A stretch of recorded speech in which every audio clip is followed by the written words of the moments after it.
ng petrolyo. Nagpatupad tayo ng mga ilang inisyatibo upang matulungan ang ating mga kababayan. Ang una naming pinag-aalala ay ang ating mga OFW dahil nasa lugar sila ng gera mismo. Kaya delikado ang kanilang seguridad at delikado ang kanilang buhay. At tiniyak sa atin na ang seguridad ng ating mga OFW ay kanilang binabantayan at tinitiyak nila na ang ating mga OFW ay hindi malagay sa alanganin. Nagbigay tayo ng libreng sakay, meron tayong 50% na discount sa LRT 2 at MRT 3. Binawasan na rin ng CAAP ang terminal at aeronautical fee para maging mas mura ang pamasahe sa eroplano. Namamahagi tayo ng cash assistance. Nagbigay din tayo ng toll discount para sa mga jeepney, BBM lang sa kalam. at para sa mga truck. Pinalawak natin ang 20 peso rice program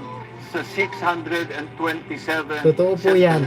Patuloy din ang ating ibinibigay ang fuel at fertilizer subsidies para sa magsasaka saka para sa mga manufacturer. Sir Jose, shoutout po sa inyo. Sumagot na ang ating mga manufacturer na hindi sila magtataas ng presyo ng pangunahing bilihin. Nakipag-ugnayan din tayo sa Kongreso upang mabawasan at alisin na ang excise tax sa langis. Ngunit ang hindi Galing! maaaring mangyari ay maramdaman ng Alam nyo mga kababayan, no, nakakataba ng puso na may ganitong presidente, no, na kahit binabatikos, no, sa gitna ng krisis ng kinakaharap ng Pilipinas, no, patuloy pa rin, no, sa paghahanap na solusyon, no, or ng solusyon ang ating Pangulong Bongbong Marcos upang maibsan itong problema na kinakaharap ng bansa. Biruin nyo mga kababayan, yung iba anong ginagawa, 'di ba? Panay batikos ng batikos sa Pangulong Bongbong Marcos, panay paninira nila at kung ano-ano yung mga sinasabi nila laban sa ating Pangulong Bongbong Marcos upang masiraan nila sa taong bayan. Pero mga kababayan, alam ko matalino po kayo at hindi kayo naniniwala sa mga pagpapakalat ng fake news nila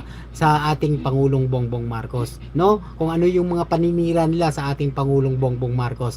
Please, i-like natin, i-share natin itong video na to nang sa ganon maging aware ang ating mga kababayan, lalong-lalo na sa ganitong panahon, no mga kababayan ko, kasi sa ganitong krisis po, no, mga kababayan ko, diyan po sila umaatake, diyan sila humahanap ng butas para masiraan ang Pangulong Bongbong Marcos. Alam nyo mga kababayan ko, no, itong isa sa talumpati, no, or pahayag ng ating Pangulong Bongbong Marcos, dito natin malalaman na mahal niya ang mga OFW at mga Pilipino at ang ating bansa, na sa ganun, no, ay masolusyonan ang problema ng kinakaharap ng ating bansa. O pakinggan natin to mga kababayan. Bawat Pilipino ang buong bigat nitong mga pangyayari na wala naman silang kinalaman. Upang masiguro ang mataas na kita at mas maayos na kalidad ng ani, pinangunahan ngayong araw ni Pangulong Ferdinand R. Marcos Jr. ang inspeksyon ng Abdatali Warehouse and Drying Pavement sa Isabela. Ang naturang pasilidad ay may kakayahang mag-imbak ng hanggang 14,000 kaban ng palay. Isa din itong drying facility na kayang magbilad na mahigit 3,600 cabans. Hindi na kailangan pang magpatuyo ng palay sa mga kalsada dahil may maayos ng kagamitan ang ating mga magsasaka. Sa tulong ng pasilidad, naniniwala si Pangulong Marcos Jr. na ang dating 16 pesos kada kilo ng palay ay maaaring tumaas sa halagang 20 pesos kada kilo. Bukod pa rito, nagpapatuloy din ang sa pamamagitan ng pamahalaan ng fuel at fertilizer subsidy upang pagaanin ang tumataas na gasto sa produksyon.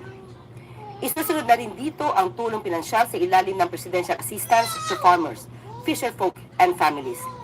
Inatasan din ng Pangulo ang Department of Social Welfare and Development sa pangunguna ni Secretary Rex Gatchalian na magbigay tulong sa mga magsasaka na naapektuhan ng tagtuyot sa Isabela at Karatig Lalawigan, kagaya ng Cagayan at Nueva Vizcaya.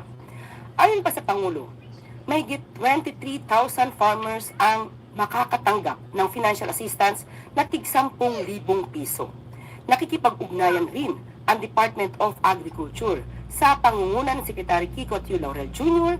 sa provincial government ng Isabela upang magbigyan ng karagdagang tulong sa mga magsasaka.